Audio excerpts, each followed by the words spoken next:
Hi, and welcome back to the Spruegate, a miniature painting and scale modeling hobby channel where we'll go beyond the Spruegate and get every miniature and model painted.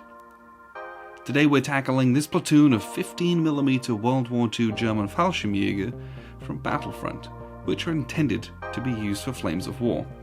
This is a relatively new kit made in Battlefront's semi-hard grey plastic.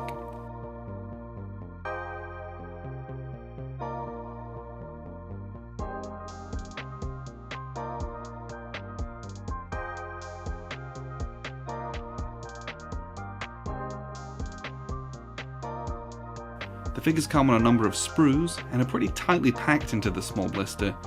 As such, I did need to heat up the kettle to straighten out some of those protruding MGs and the anti-tank gun.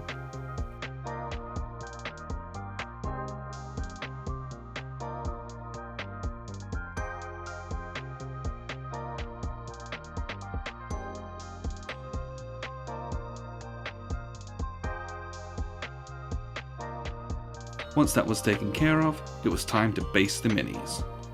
Battlefront makes brown-toned bases that have slots for the infantry to go in, but there are other brands like Plastic Soldier Company whose bases don't include those slots, but they're a little bit cheaper.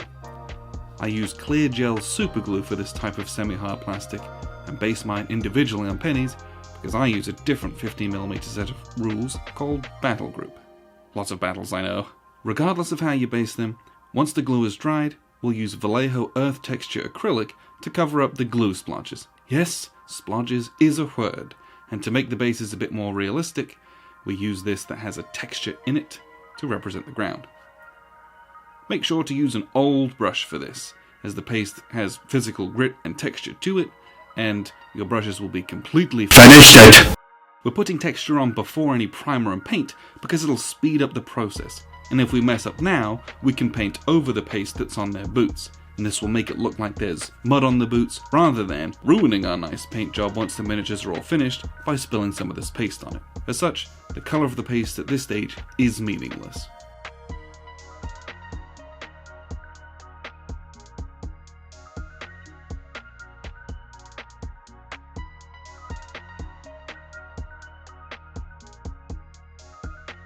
I leave that to dry overnight typically, just to be on the safe side, and you can see here how I've done it on the multi-base figures, which we'll use as a reference for Flames of War. Again, mess on the boots at this stage, not a big deal. I mounted the special weapons onto a block of wood and the individual soldiers on lollipop sticks, and they're ready to prime. We're using Rust-Oleum camouflage sand color.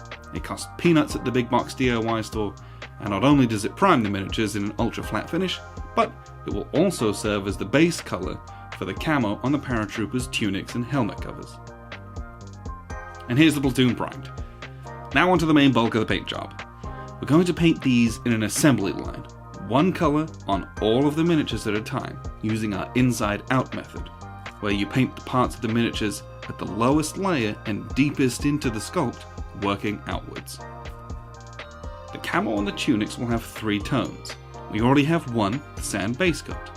The other 2 colors will be dark green and medium brown dark earth, both ammo paints from MiG. The trick to this is because the miniatures are so small, purposefully painting a camo scheme is both needlessly fiddly and time consuming. Instead, we're going to search through our paintbrushes to find one that's small enough but totally flayed and ruined.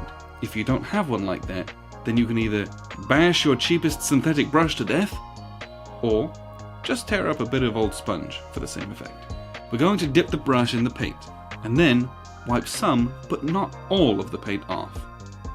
You need to be able to see the bristles of the brush, and not just have a single glob of paint. Then, we're going to randomly stipple, using a stabbing motion, the brush all over the tunics and the cloth-covered helmets. Remember, it's not all the helmets, just the ones that have a bit thicker of a band around them.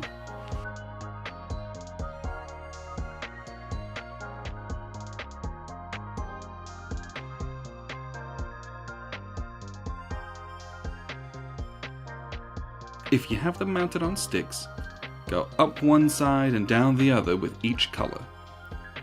On multi-bases, you'll want to just kind of do one side, and then turn it around and do the other side. Doing one whole color at a time on the platoon means that by the time you're finished with it, you go back to the beginning of the platoon, and you'll be able to put the next color on immediately, because it'll be touch dry enough where you're not going to mess up your paint job.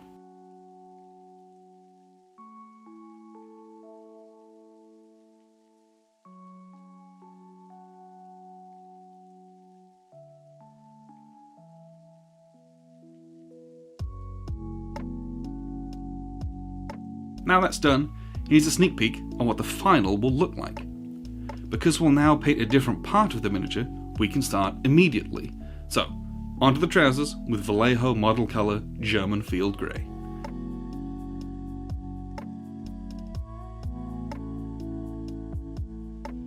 We'll be switching back to a nice pointed brush, and I'll start painting on the multi-base to show you more of what it would be look like as Battlefront intended.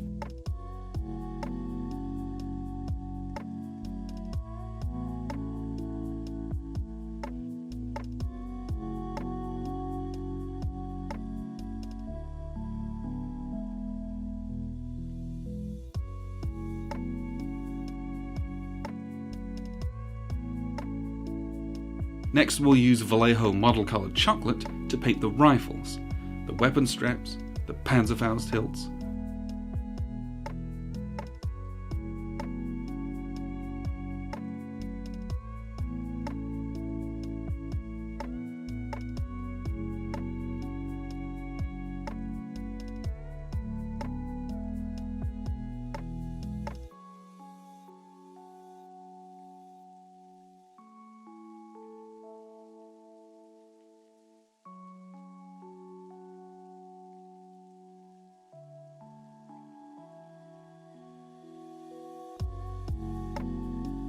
Oh look, the underside of the base.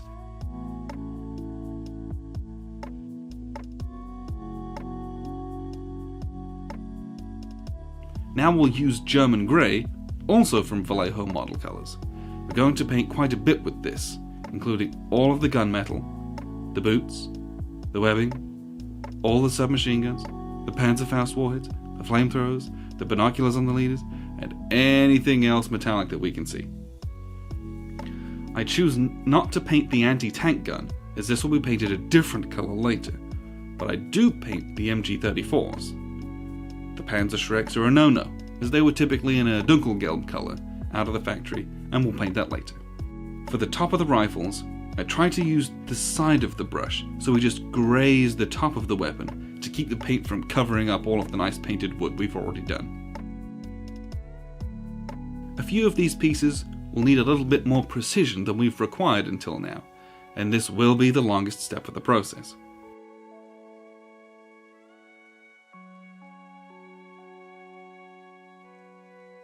Again, this is a pretty long and involved step, so put on a relaxing playlist or audiobook and try to enjoy the progress that you make.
Finally, that's over.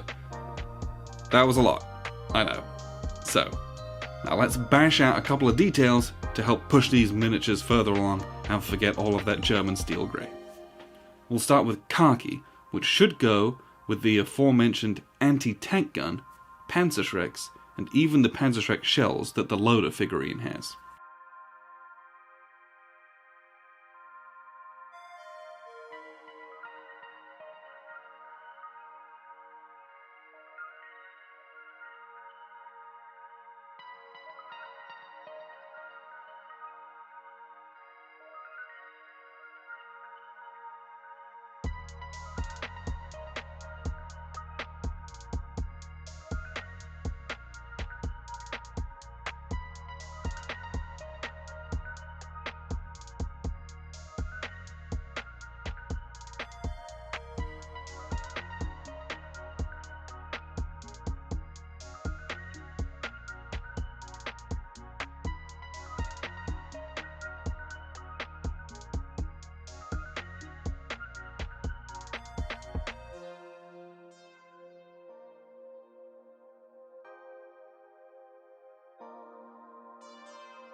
Onto the skin tones. We'll use this mid-tone skin paint from Reaper's MSP, but honestly, literally any skin tone paint will be fine at this scale. You'll want to try and always use a stroke motion, pulling the paintbrush along hands or the sides of faces, rather than stabbing the paintbrush into hard-to-reach areas, which will tend to fray our nice paintbrushes. Doing it off camera is my specialty apparently, but here we are. Try your best not to get paint on the helmets with the camo on it, as cleaning those up is a little bit more fiddly than we want to get into.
Now we're going to jump back to the German field grey that we used to paint the trousers earlier. With this, we'll do the steel helmets and the commander's cap. And then you can breathe a sigh of relief, as that's all of the paint we'll put on the miniatures. Ah, gotcha! We'll be putting a wash on later. It's not technically paint, but it's effectively the same thing.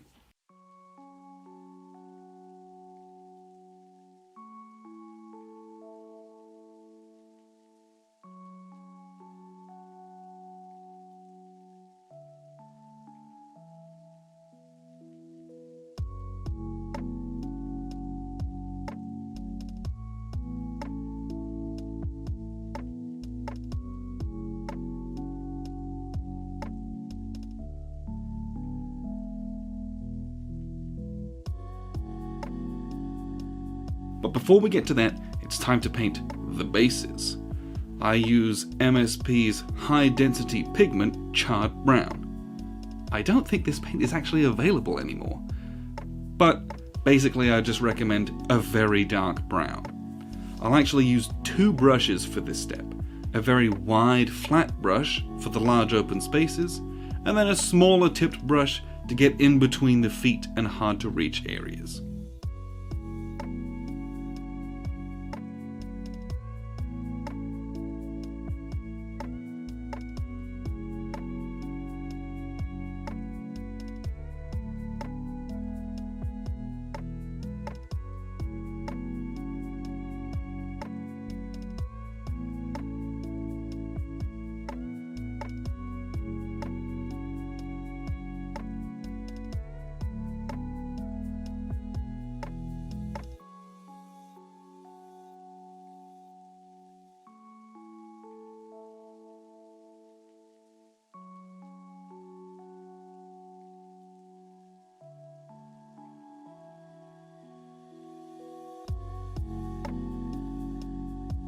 Here's the bases completed. And now, onto the last step of the paint job. The special sauce that will tie everything together and make these guys look tip-top. Army Painter Soft Tone Wash.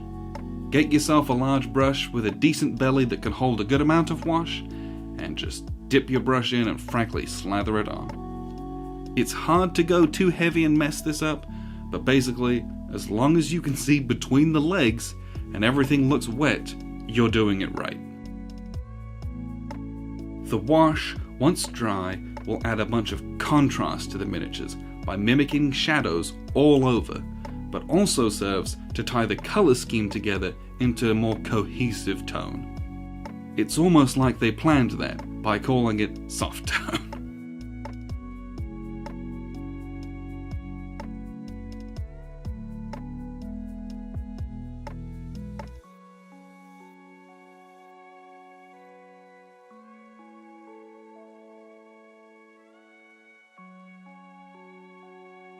Now we'll let that dry and then spray paint these guys with Tester's Dull Coat. This is extra important for these miniatures, as because they're wargaming pieces, they'll be handled a lot, and the varnish will help to protect the paint schemes from rubbing off with your fingertips over the course of time. The following day, we're doing the very last thing, and that's applying static grass to the bases. Make sure you're using 2 or 3mm static grass, as anything larger than that starts to look a bit too long in my opinion and out of scale. I've got an empty container into which I'm putting this monotone dark green from Woodland Scenics, as well as this almost neon green, yikes, from Gale Force 9. I'm just kind of chucking it in and mixing it around until I have a ratio that I think looks like a good hue from a distance, but also not entirely unrealistic.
Grab your PVA glue and a wide brush and slap the glue on. I go for a few blobs on the base, then use the brush to cover the majority of the surface.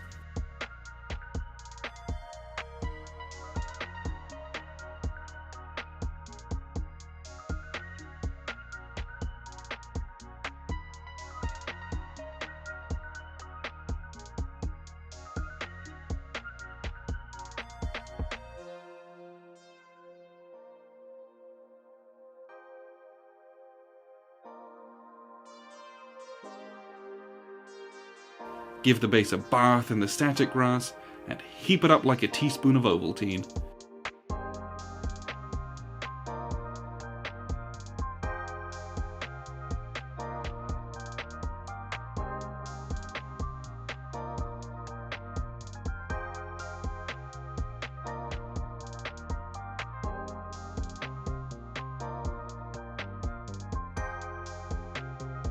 Then, use the other side of the paintbrush to push grass into the glue.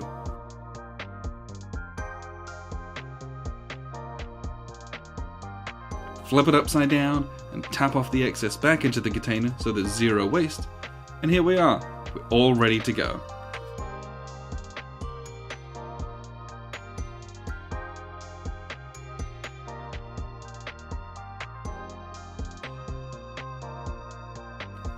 And here's my whole platoon, completely finished. I'm really happy with how these turned out, especially the fake splinter camo on the tunics, which really makes them easily identifiable as a Fallschirmjaeger compared to other German uniforms.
Here's a few more shots of them in action, ready to take part in whatever wargame system you use.